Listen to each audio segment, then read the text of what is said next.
অনেকেই বলে বর্তমান যারা উপদেষ্টা মুক্তিযোদ্ধা নয় তো তারা, তাহলে মুক্তিযোদ্ধার ভালোবাসা বুঝবে কেমনে? এতটুকু মনে রাখবেন, মুক্তিযোদ্ধা আমরা বর্তমান প্রজন্ম কেউই না, অথচ শুনেছি মুক্তিযোদ্ধার গল্প, পড়েছি বইয়েতে মুক্তিযোদ্ধার ভাষা, চেয়েছিল তারা সোনার বাংলা, কিন্তু কে বা কখন দেশটাকে হাতে নিয়ে করে দিয়েছে ওলটপালট। এখন আছে যারা বর্তমান নতুন প্রজন্ম, তারা যদি চায় বাংলার সেই মুক্তিযোদ্ধাদেরকে আগের মতো তাদের স্বপ্নকে বাস্তবায়ন করবে, এখনও সম্ভব।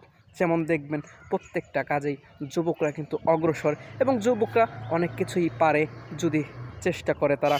অবশ্যই তারাও যদি চায় মুক্তিযোদ্ধার সেই স্বপ্নগুলি বাস্তবায়ন করবে, তাহলে অবশ্যই বাস্তবায়ন হবে এই বাংলার জমিনে।